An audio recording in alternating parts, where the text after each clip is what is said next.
Good evening. On behalf of the Student Academy of Doctors of Audiology, I would like to welcome you to today's Student Practice Management webinar, Negotiating with Manufacturers.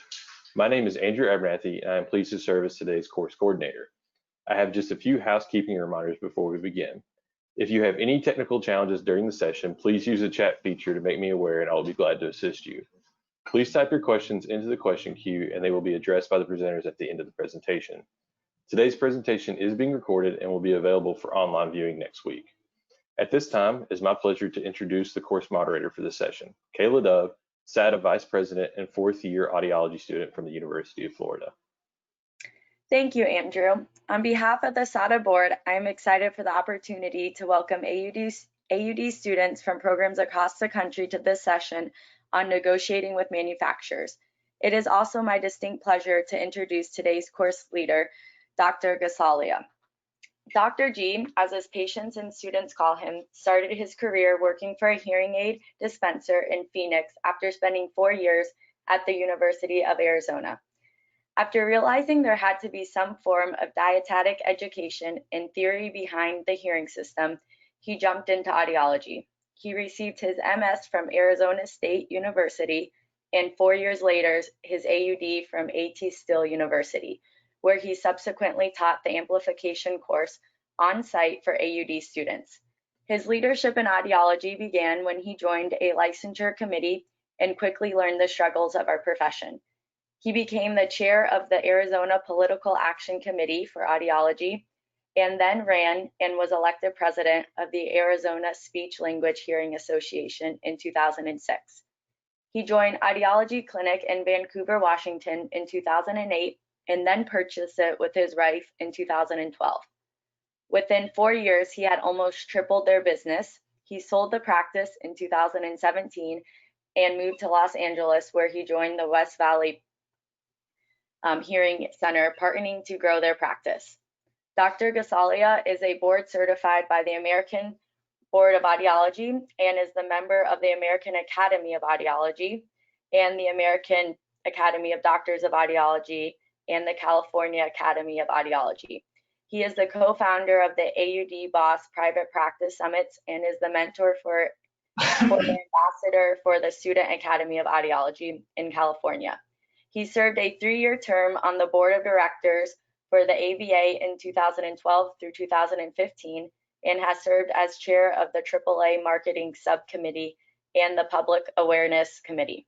He has received many awards, including the Audiology Foundation of America's Professional Leadership Award, the Jack Vernon Crystal Award by American Tinnitus Association, and the A.T. Still Alumni Association Distinguished Service Award, along with other local awards for working with many nonprofits in Vancouver, Washington. As a public speaker, he often speaks at national and state organizations, along with many talks to physician groups and organizations. He is a passionate leader for audiology and is always looking to help audiologists and students grow. Now we can begin our presentation. Thank you. Thank you, Kayla. If anybody's still remaining after that long introduction, welcome, and I hope I can present something valuable to you tonight. I know that it's pretty late on the East Coast, and it's right after clinic here in the West Coast in Los Angeles. So what our goals tonight are going to be talking about what negotiating really is. Now, I know that a lot of you know what, how to negotiate, maybe what a negotiation looks like. But we also want to talk about why we want to negotiate, right? So we want to discuss the reasons behind negotiating. We want to talk about where you should be negotiating, of course, how you should negotiate. And then the last point that I want to talk about today is whether or not you won. And I think that's going to be a very interesting part of this conversation tonight. So I'm not going to repeat everything Kayla said, otherwise our hour is going to be up very quickly. However, I do want to discuss one point of this, which was when we bought our clinics in Vancouver, Washington, we bought it. It was a fairly small office that actually had 7 staff members, meaning 3 audiologists and 4 staff members. And the amount of revenue the clinic was generating was not in line with having 7 employees, being 3 providers and 4 staff members. So after my wife and I bought the practice, we actually cleaned house very quickly within the first year, and we dropped it down to 3. Myself as a provider, my wife as the business manager slash business partner, and we hired 1 staff member up front. And we had tripled the business in terms of revenue within a very short 2 to 3 years. And then, of course, as Kayla mentioned, in 2017, we were actually planning on hiring 2 or 3 audiologists. Instead, we decided to sell and move down to Los Angeles. Now, part of the reason why I'm bringing this up is the way that we were able to grow our practice financially was via negotiating every single contract that we had, lease agreements, hearing aid prices, everything that we had to spend money on. We worked on negotiating those deals, and that's what helped the bottom line. And I'm not going to get into a lot of financials here today. That's maybe a discussion for another day. Here in Los Angeles, of course, things are very expensive, as you can imagine. So we negotiate quite a bit with almost everything we do, including our hearing aid companies. So let's dive into negotiating. So what is negotiating? Well, Merriam-Webster, if you're still in line with them, even though they added irregardless as one of their words in their lexicon the other day, negotiating really means to confer with another so as to arrive at the settlement of some matter. Okay, so we're gonna dive right into this and really go over what that really means. But essentially, that's your strict definition of what to negotiate or negotiating means. So I'm going to give you this example. Now, I am not here to pick or praise on any manufacturer, okay? So my job here today is to really try to give you examples that will help you understand why it's important. So we're going to dive into this example. Manufacturer A, okay? So no names here, has a new premium level product. And of course, this is not a real hearing aid. It took me a very long time to come up with this fake premium level hearing aid name. We're going to just call it Gucci ear. In fact, this morning when I was practicing, I even hate saying that word Gucci ear. It doesn't even sound right. But the idea is that this is definitely not an invisible product. This is a hearing aid that they're telling you is a premium level product. And the really cool thing is you are so awesome that they're going to make you the exclusive provider of this hearing aid in your area. So nobody else, your competitors, your colleagues, your friends who are nearby, they won't get the opportunity to use or sell this hearing aid. Well, their list price is listed at $2,200 per hearing aid. Now remember, list price, meaning this is what they're listing it as. So somebody who doesn't work with this company would have to pay about $2,200 for that hearing aid. But you know what? Again, because they love you so much, they're going to give you a 30% discount. So your cost is actually now $1,540 per hearing aid. Sounds pretty good. But even to sweeten the deal even more, if you buy 4 of these hearing aids, they'll even throw in a free accessory. Okay, so now let's do some simple math. Your cost is going to be $1,540. You're going to buy 4 of them, so your cost is $6,160. Now your accessory cost, I'm going to round up. Usually we don't pay this amount, but your accessory cost is about $200. So basically, you're getting a free $200 item along with this 30% discount on the hearing aids. So we're going to use this example of a bundled approach that you're using with your patients, and you charge your patients $3,000 per hearing aid. So now your gross profit on this specific hearing aid is about $1,460 per hearing aid. Sounds pretty darn good. I also added in here, because you're getting a free $200 accessory, and it's when you're buying 4 hearing aids, essentially you're also regaining $50 for 1/4 of that accessory. Now, looking at this example, is this a good deal or is this a bad deal? Are you negotiating a good enough price here for that hearing aid and situation or not? Think about it, and we're going to come back and revisit this example towards the end. So let's talk about why we want to negotiate.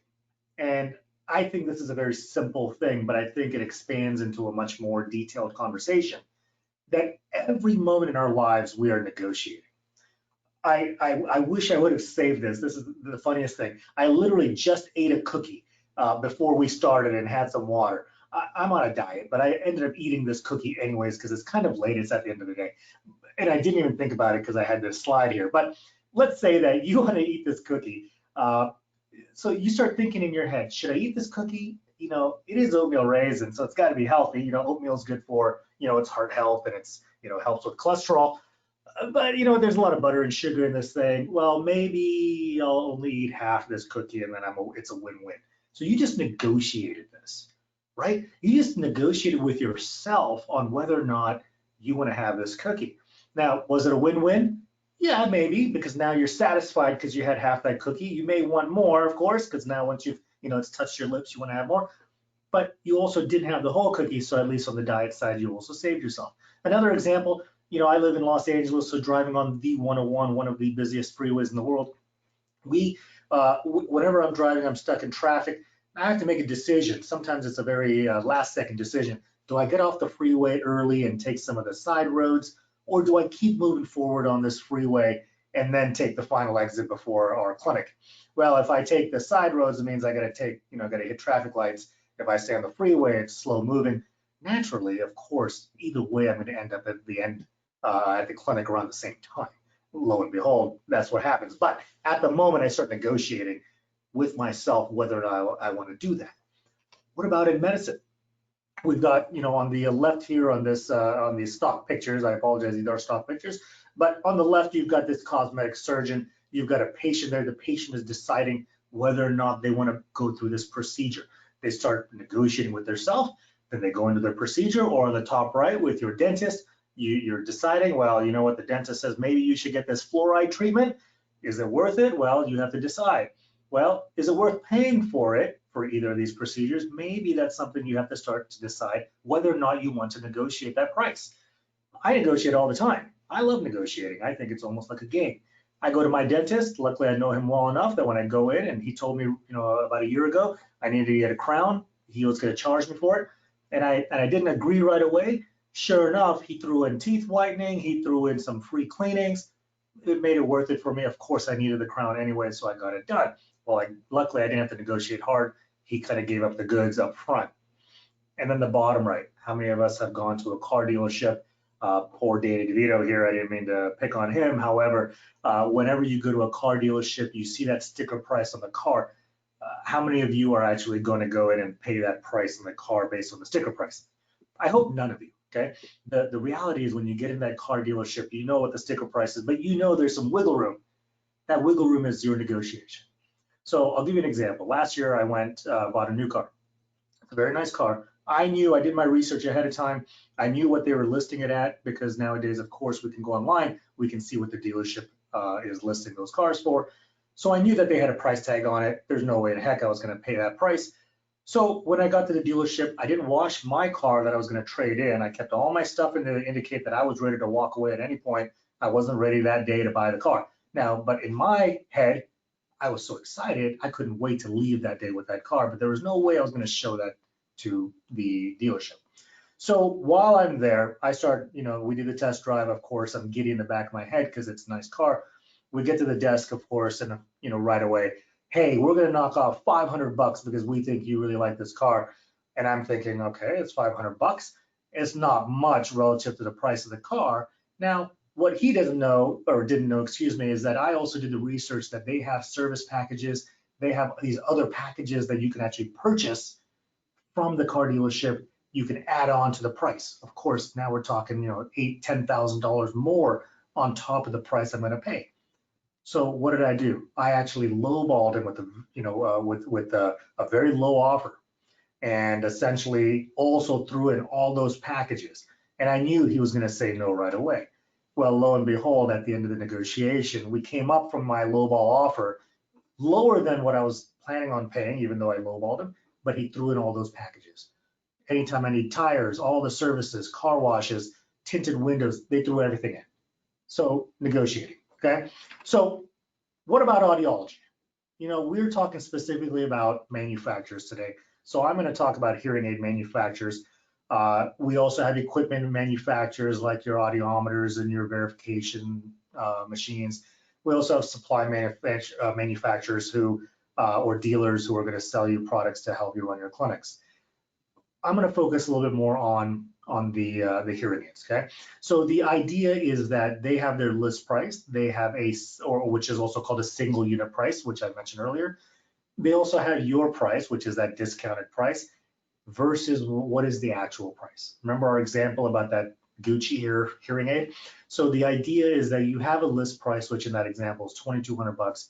You have your price, which is what they're offering you as $1,540. But what is your actual price? So we're going to get into that in a little bit. With negotiations, you can also negotiate not only the price, you can also negotiate discounts when you're getting bulk purchases. So on the top right here, I threw this in yesterday. I can't believe it was very timely. And I had to edit the picture a little bit because it would have given away the manufacturer. Again, I'm not picking on them. But when you're getting discounts for bulk purchases, if I'm going to buy one hearing aid, I may not get a good deal. But if I buy 20 hearing aids, which I would never do, but if I was going to buy 20 hearing aids at one time, they may give me a better deal.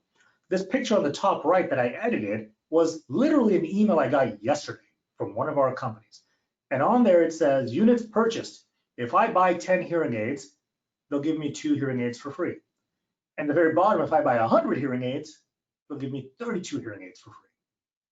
So you have to do the math and decide, is that a good deal or is that really not a good deal? And we'll touch on that in a little bit. So getting bulk prices or bulk purchases, excuse me, on hearing aids is a one way that you can get a better price. But you have to remember your ethics. I'm going to keep pointing down to that red font down the bottom, which is ethics. You know, if you have 100 hearing aids on your shelf and it's going to take you 12 months to sell those 100 hearing aids, every time a patient comes in the back of your head, you're going to think, I've got these hearing aids on the shelf, I better sell those hearing aids. So think ethically as well. Think about your patients. Is that the best option to buy 100 hearing aids to keep on your shelf? Now, if your clinic is doing 100 hearing aids a month and you know you're going to get rid of them, good for you. The reality is you're able to negotiate when you're buying more of a product. They know that once you're buying this, you're buying so many hearing aids that they know you're going to continue buying it because you're used to using it. So there's a little bit more of a leeway there to negotiate those prices. What about purchasing for rewards? And this is a hotly debated topic within audiologists, excuse me. We can buy hearing aids and they'll give us trips. I'm very anti-trips. And no offense to any audiologists who are listening. I know that these are you're mostly students, but there are some audiologists who are could be following today. Again, no offense. I don't want to go vacation with you. Sorry, I'd rather go on a vacation with my family. So some of these companies will offer you, if you buy an X number of hearing aids, we will take you to Morocco or Hawaii or Europe, whatever it is. But you got to buy these hearing aids, and then they'll take you there. And they're offering it to people around the country, and then you're all in the same place having this vacation together. So really planning out those those trips are really something that you got to really be careful about. Another thing is accessories. You can purchase hearing aids, and they'll give you free accessories. You also have to decide, do you like accessories? Number one, I'm not a big accessories fan. I'm talking about like Bluetooth devices or TV transmitters or whatever it is, T-coil plugins to the cell phones. You can buy those things at a pretty cut rate or a very low price anyways. And BOGO, you guys know what BOGO is. If you've gone shopping, you don't buy one, get one. In this example, on the top right, it's not BOGO, even though that's what they called it. It's buy 10, get 2. I always joke around, I call it the BFGO, which is buy 5, get 1, because usually it's, hey, if you buy 5 hearing aids, we'll give you 1 free. If you do the math on that picture there, the buy 10, get 2, divide that by 2, you got buy 5, get 1, right? So basically, you're not going to just buy 5 hearing aids unless you have a random monaural fitting patient. You're going to try to get 6, so you have 3 pairs. So they'll do this buy 5, get 1, and you feel like you're getting a good deal, right? And finally, the one that's really is scary is cashback. Some of these companies will offer you deals where if you buy X number of hearing aids, they're going to give you X number of dollars in gift cards or even physical cash. I've seen $100 bills given out to people because they purchased hearing aids at a deal at a training. How ridiculous is that? It's super unethical in my opinion, and I'm not picking on any company. Some of you may have done it, and that's okay. I'm not the ethics police here today, at least not today. So the reality is that these are different ways that you can purchase, and when you're negotiating, these are some of the things that you can try to get thrown in. Please don't try to get cash back. If you want to go on a trip, maybe I'll try to get a lower price so you can save that money and take that money towards a trip. We're going to talk about that in a little bit as well in terms of pricing. So of course you have these, and I apologize, I know this graphic on the bottom right is not accurate anymore. And of course, I don't have Unitron and maybe a couple of other companies on there, but it's a graphic that I found. So what about bulk buying? And so buying group pricing. Buying group pricing is actually very similar to bulk buying. So we have a couple of very large buying groups that can actually sell hearing aids at a very low cost. How do they do it? They do it by offering to purchase thousands of hearing aids from the manufacturer. So if I'm a buying group, I go to one of these 6 companies and say, hey, I'm going to offer you, we're going to buy maybe 5,000 hearing aids from you in the next 6 months. Give us a good price. Okay. So now a normal price, like in our example earlier, which would have been $2,200 for a list price hearing aid, they may drop it down to $600 or $700 to that buying group. Now that buying group can pass that along to us, and we can buy it for $600 or $700. Buying groups generally don't work like that. They also are in the business of making money, so they may pad on a little bit. I'm not picking on any of the buying groups that are out there either. I think some of them do a very good job. Some of them are sketchy. You have to decide that on your own. But that's how they get away with very low pricing from a buying group. Some of the buying groups mask themselves as a buying group, but they're really not a buying group. And I'm not going to pick on them either. But their pricing is actually higher than what you can get going direct. And that's because they try to throw in these services that you would pay for in a normal private practice or in a practice that they're going to throw in as you're buying your hearing aids. Well, you also have big box store pricing, and I think the big one, you guys all know their name, I'm not going to name them. Big box store is very similar. They're going to sell thousands and thousands of hearing aids, so they're going to get a pretty low price from the manufacturers. What about VA? I love the VA. We work with the VA, we work with the veterans here through the community care program. We enjoy working with the VA, but I know that their pricing is definitely at least 1/3 of what I pay for hearing aids here. Now, again, they're selling tens of thousands of hearing aids. I'm not selling tens of thousands of hearing aids. So for me, how am I going to get that pricing? How do I compete with the buying groups and the big box stores and the VA pricing? Well, there's a few ways. First of all, I would recommend very highly you look up Chris Voss. Chris Voss is a former FBI negotiator. I'm sorry, a top FBI negotiator. And basically, he's got a book out there called Never Split the Difference. It's a great negotiating book, really teaches you a lot. Now, if you don't like reading, of course, there's an audiobook. If you don't like listening to audiobooks, there's definitely videos on YouTube. I've watched tons of interviews with this guy. He's got these negotiating tactics that are just really, really amazing. So I hate reading slides, and I'm going to apologize right now because I'm going to read this page so that you understand some of the 5 core ideas that he talks about. Number 1, negotiation begins with listening, making it about the other people, validating their emotions, and creating enough trust and safety for a real conversation to begin. Number 2, use mirrors to encourage the other side to empathize and bond with you. Keep people talking. Buy your side time to regroup and encourage your counterparts to reveal their strategy. Number 3, tactical empathy brings our attention to both the emotional obstacles and the potential pathways to getting an agreement done. Number 4, give someone's emotion a name, otherwise known as labeling. Gets you close to someone without asking about external factors you know nothing about. And number 5, no provides a great opportunity for you and the other party to clarify what you really want by eliminating what you don't want. Now, that's a lot of words, and that's a lot of information. So what does that mean? I summarized, and this is my Dr. G's 5 big ideas summary, okay? That's not trademarked, and of course, I did not ask for permission from Chris Voss, but let them talk, okay? You listen. So when we get sales reps who come into our offices and I'm ready to negotiate, and I love negotiating with sales reps, it's like a game to me. They come in and they start to talk. I'm going to sit back and stay as quiet as I can. And so, some of you who know me know that I like to talk, and so it's very hard for me to keep my mouth shut. But when I'm negotiating, I'm going to sit back and really let them talk. Sometimes they're going to stumble over themselves. They're going to say too much. They're going to say more than they're supposed to say, which gives me a tactical advantage in the deal. Listening and not reacting as well to what they're saying is very important because it shows them that you're actually absorbing what they're saying. Doesn't mean you have to agree with them. So if you're sitting there doing this while they're talking and you're nodding your head up and down as they're saying, yeah, we're going to give you this great deal, and you're responding with a head bob, they're also reading your body language to say, hey, this guy is actually agreeing with me. Maybe you won't get as good of a deal.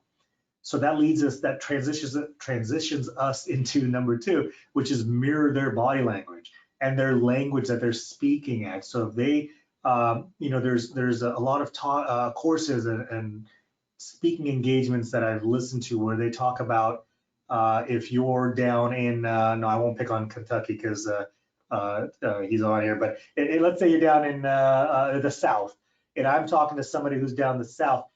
I may bring up a little bit of a Southern accent. When I'm in England, I'm going to use a little bit of a British accent. If I'm talking to somebody from California, I'm going to give them a little hang ten. No, we don't do that here. So the idea is mirror their body language and the way they speak and some of their language.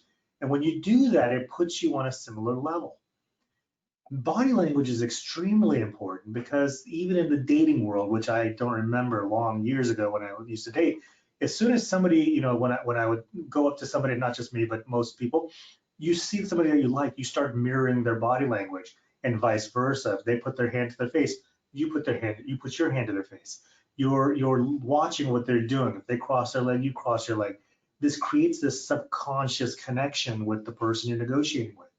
Remove your emotions from the negotiations. Sometimes these negotiations can get pretty hairy.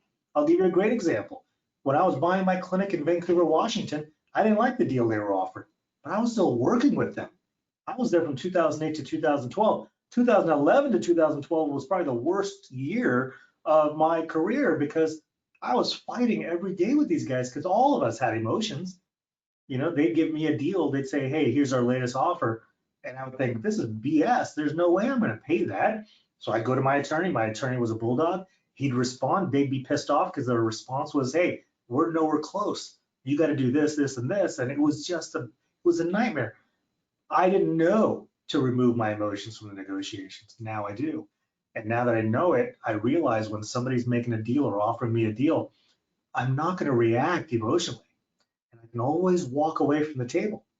If I don't like what I'm hearing, we have 5 or 6 other hearing aid companies that I can go talk to. And I make this comment very carefully. Not most hearing aid companies, the hearing aids are good, right? Every one of these companies do a good job with their hearing aid. Now, you may not like some of the hearing aid companies, but the research shows us, I'm talking about objective research, most hearing aids work really, really well. So if I go to company A and they're not making me a deal, I have the opportunity to say, you know what, I'm going to go to company B and let them know, you know what, I don't think we're not even close. I'm going to go to company B and let me see what they can do. You'll be surprised how fast company A backs down and starts to offer you a better deal. Remove your emotions from the negotiations. Get them to say no to obvious no's. When I was talking about the car deal, I threw out some really crazy ideas where they just had to say no to certain things. The more no's, and when I say no, yes or no. So when they say no, you want them to say no to certain things so that eventually they start saying yes to the things that you really want. So if there are 10 items on my list, but I'm really focused on 3 that I really want, I'm going to really make these 7 items outrageous and make these 3 seem so mild that they got to say yes to those 3. So they can say no to the 7 items that I really don't care for, but the 3, I'm going to mask those as, hey, these are not that big of a deal. Let's just throw that in and let's focus on these other things and let them say no to all those. Well, at least I got these 3 things, which I really wanted to begin with. And of course, the most important point of this whole thing is to never give up your position. If you are dead set that you need to get a hearing aid for $1,000 and they're stuck at $1,280, I've already said it once, walk away. Go to company B, C, D, E, F, and there's even more. I mean, you can buy a hearing aid online if you really wanted to. The reality is that never give up your position. Remember that it's very easy to get caught up. We're doctors by trade. We're not really salespeople. We're salespeople by what we have to do. The cosmetic surgeon's a salesperson. The cardiologist is a salesperson. Audiologists are salespeople. But these folks that are coming in, they're professional salespeople. And their job is to get the best deal for their side of the table, not our side. So don't ever hesitate to say, you know what? I don't think it's going to happen today. I really need to get this hearing aid for $1,000. If you can't do it, I'll find somebody else who can. And you'll see that they'll actually come back. Hey, we can do it for this, but et cetera, et cetera. So what about winning? And in the negotiations world, you would assume that there's going to be a winner. And of course, if you're at a car dealership and you got the price you wanted, you feel like you won. But the reality is that they're not in the business to lose money. And so you really want to approach a negotiation where both parties feel like they won. So I'm not going to go to the hearing aid company and say, I'm not going to order your hearing aids unless you offer it to me for $500 for your premium level hearing aid. It just won't work. They would be losing money. The salesperson would lose money. The hearing aid company may not lose money, but the salesperson may not be able to authorize that or even make it happen, even by talking to their superiors. Make them feel like they won, but do something that's legitimate on your side, that is equitable for you and makes sense for you as well.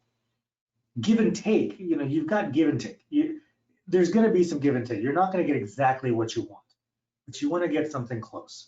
You want to be loyal. If somebody comes into your office, a hearing aid manufacturer rep, and they're making a deal, and you get a good deal out of this situation, try to be loyal, give them some business down the road, be appreciative.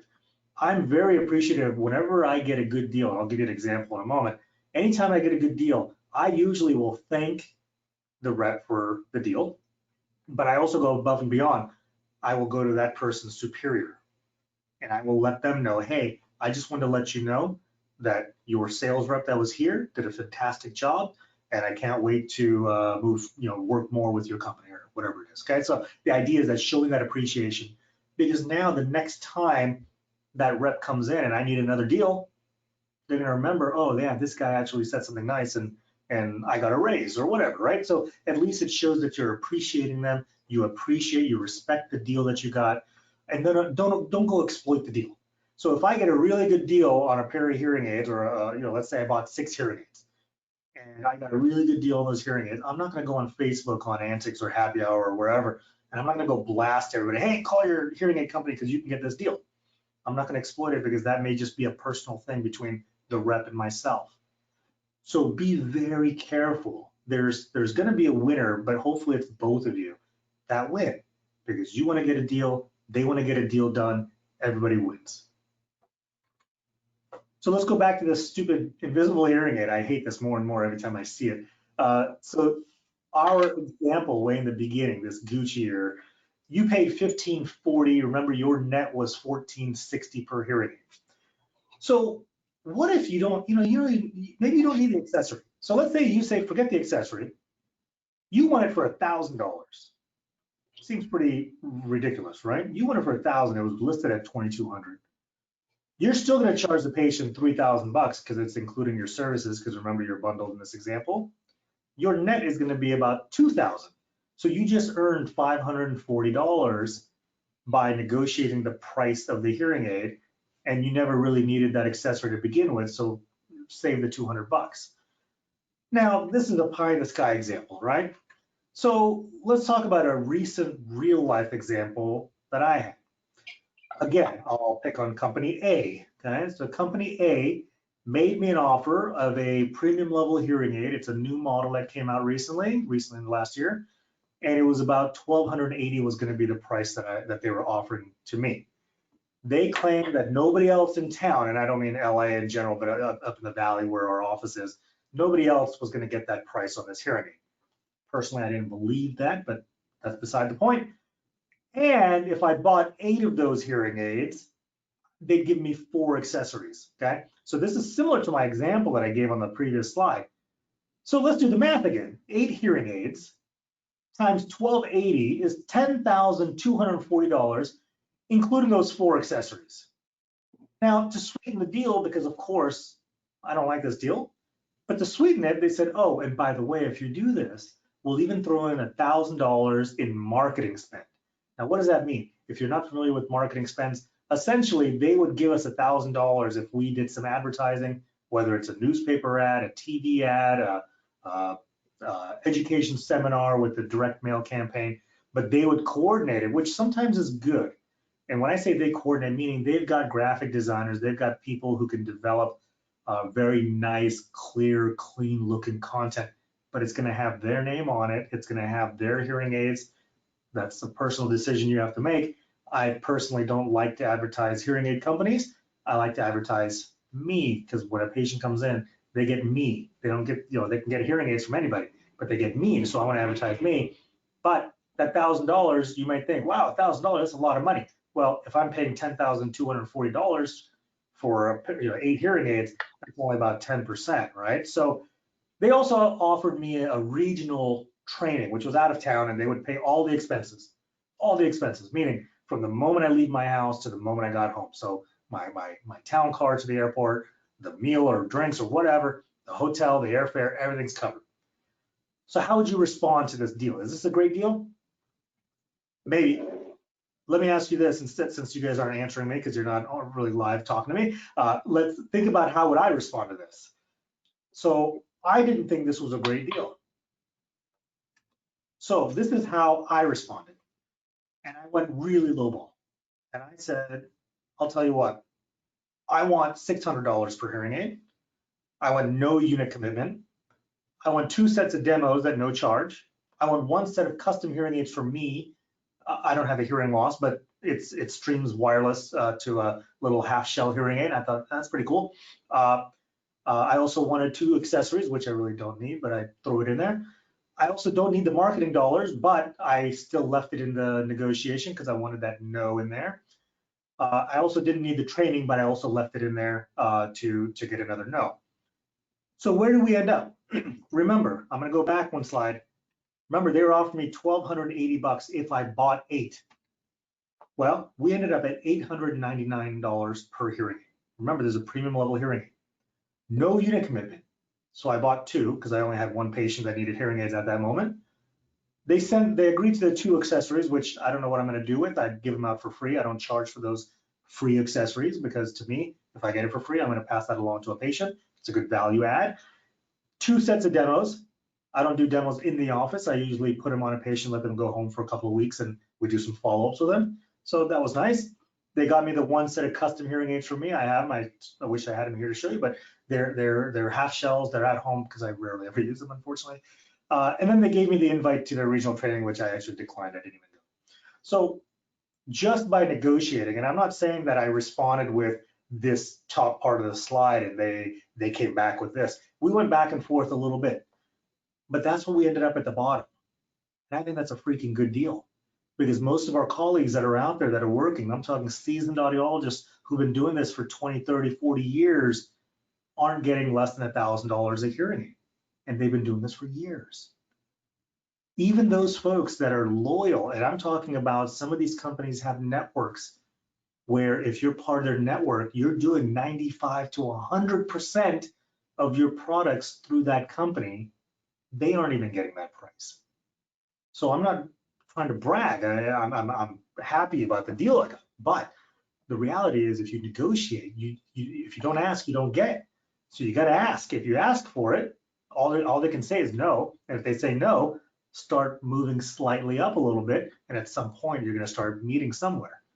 But as the book says that Chris Voss has, never split the difference. I don't want to be in the middle. I want to be closer to my number. So 600 to 1299, you might say, or whatever, 1280, you might say, yeah, but 899 was kind of in the middle. Well, the original price was much higher. So I was negotiating off of a lower number to begin with. So a little summary here, okay? And then we're going to do one more thing. And we're going to end a little early, but remember to listen to their offer. Okay? If they're offering you a buy one, get one, or a buy one, oh, I spelled that wrong, not BOFO. I don't know what BOFO means. BFGO, buy 5, get 1, whatever. Accessories, trips, cash, whatever it is, listen to what they're offering and then negotiate off of what they're offering. Don't assume that they're going to make an offer with A, B, and C. Listen to what they have to say first. Don't respond, respond with language they're using, mirror their body language. If the deal doesn't have to be done today, you always have the option to say, hey, let me think about it and I'll get back to you. Or, hey, listen, that price is just not right. I don't feel comfortable with that price. It's too high for me. Be ready to walk away. You know, the phrase is a step away from the table, right? You can always step away from the table. Remove your emotions from the equation. I gave you my example when I was buying my clinics. And then, of course, lowball them with such extreme, crazy ideas that they have to say no to those ideas. Because you may think, boy, if I give them such a lowball offer, they'll never come back to me. Of course they're going to come back to me. They want your business. These are professional salespeople. They want your business. These are manufacturers. They're in business to sell hearing aids to you and me. They're not in business to be our best friends and give out free hearing aids. They're in business to make money. So if I'm going to order a bunch of hearing aids from them going forward, they made their money back in the quantity of hearing aids, which maybe they wouldn't have gotten from me. Lowball them, give them the obvious no's. Everything's negotiable. So when I talk about everything's negotiable, sorry, I had to make sure I knew what my next slide was. I want a sidebar here very, very quickly, because I talk to a lot of students and I talk to a lot of audiologists who have left positions right now with COVID-19. There's a lot of audiologists out there who actually don't have jobs. And I'm getting questions from my colleagues and students about salaries. And they're asking me, they're saying, hey, I got pitched this salary. I don't want to negotiate because I feel like they'll just reject it and move on. Everything's negotiable. If they like you as a student or they like you as an audiologist, you don't have to accept the very first offer they offer you. You can go back. Now, one thing that I kept out of this whole presentation because I didn't want to put it in a slide, sometimes I don't give up my number. So when a rep comes in and says 1280 in my example, sometimes I don't tell them 600. Sometimes I'll tell them, no, you got to do better, and you got to do better, and you got to do better. Because what if they came back at 550 instead of 600? Well, then I would have just lost 50 bucks. Small details, but sometimes you don't want to give up that number. So when you're negotiating with your salaries, when you guys are moving forward in your careers, remember when they're offering you that salary plus commission or whatever they're going to offer you, you can come back with the negotiation saying, listen, I really like the offer. I appreciate your offer, right? Give them that appreciation. I really want to be in the area. The amount you're offering is, can we please work on that price a little bit, or excuse me, not price, the salary a little bit. And also, would you mind throwing in benefits, A, B, C, and D, and whatever else you want to throw in. It never hurts to ask. Because the reality is, if they're at that point where they've made you an offer, they're not just going to go offer the next person, because the great thing about audiology is we're in short supply. There's a huge demand out there. We're in short supply. So you have the opportunity to negotiate a little bit. It doesn't mean that if they offer you 50,000 bucks, you should come back at 120,000 bucks. I don't think that's going to work. But the reality is everything's negotiable. So I spoke a little quicker here. I know that I'm 15 minutes early. This is my contact info. You know my clinic. It's West Valley Hearing Center here in Los Angeles. I have a student here who is at ADA, but he's not here right now. He drove in from Gallaudet. It's a second year, just starting his, excuse me, I think he's starting his second year. But we do take interns if you're interested in coming to Los Angeles. That's my clinic phone number. My email address, our clinic website, my personal website, of course, all my social media. What I purposefully left off was my TikTok account because I don't want you to see that. So thank you guys for joining. I'm open to any questions if there are any questions. I know this is recorded, and you can always email me or DM me on any of these social media platforms, and I'm more than happy to respond to any questions. So Kayla, I think I'm supposed to hand it back to you, correct? Yes, correct. Well, thank you very much for that informative presentation. I'm going to turn it now back to Andrew to see if we have any questions in the queue. Absolutely. Thank you, Kayla, and thank you, Dr. Gasalia. We do have one question. I believe you touched on it a little bit in your summary, but I'm going to go ahead and ask it in case you want to elaborate any more on it. The question is, do you worry about making a lowball offer and the other party leaves the negotiation right off the bat? Good question. So the reality is there has to be a little bit more bullish. So my examples are a little bit tougher because of my positioning with these companies, and they know me already. They know I'm going to negotiate. So I will give them such a low ball, of course, with hearing aids. In a salary negotiation, which might be different, you want to be a little bit more careful. I don't worry about if they leave the table, because then I have multiple options to go to. If they leave the table, I'll go to company B. If they leave the table, I'll go to company C. Eventually, company A or B will come back and saying, hey, we had this. And it's happened to me, right? It's happened to me. I've had companies that I'm negotiating with, and you know what? They just won't go that low. So I end up going to company B or C, and then about a week or 2 weeks later, I get a call from company A. Hey, we were thinking about this, and we talked to our managers, and we think we might be able to make something happen. Well, if they wait too long, I've left the table, not them. So the lowball offer, if you say send me a free pair of hearing aids when they're trying to get you to pay $1,280, obviously that's not going to work. But if you're reasonable, because the VA pays anywhere, I don't know the exact numbers, so don't quote me on this, but they're going to pay anywhere from $200 to $500 per hearing aid. There's a real number there somewhere. Well, I know I'm not going to get that number, but how close can I get? Well, if I'm going to be extremely loyal to this company, which I'm fairly loyal to most companies, but if I'm going to buy a bunch of hearing aids down the road, then I can make a lowball offer and not worry that they leave the table. So the short answer is no, I'm not worried if they leave the table because I've got other options. I've been turned down on dates many times. So if I ask somebody out or when I was single, of course, when I ask somebody out, if they say no, there's somebody else I'm sure down the road. The reality is I wouldn't worry so much about them leaving the table. If you only had one manufacturer that you can only use, let's say, and this is maybe a good thing to talk about. Let's say you work in a facility or in a business where they only use one company, and now the rep is in there, and your job is to negotiate pricing, and you lowball them, and they leave the table. Now you're stuck. But they may already know that you're working with them specifically, and you don't have the option to go to company B and C. Well, you have no leverage. So again, short answer is no. I'm not worried if somebody steps away from the table on a lowball offer. Awesome. Thank you, Dr. Gosalia. We do have another question. What do you do to mirror the person's body language when you are emailing and you have never met them before? Great question. So of course we are in the age of virtual meetings, right? So mirroring language is going to be the answer to this question versus mirroring body language. Obviously we can't see them, so the body language part of it we're not going to see. The language. So I have a rep here in town, and I think she's fantastic. I don't use that company's hearing aids very often, but I like her. When she sends me messages, it's a little bit more casual in nature, and she'll say things like "dude" and whatever. So it's casual language. Well, I'm going to respond back with casual language. I can be very formal if I want to be formal, but I'm going to listen. I'm going to read their email first.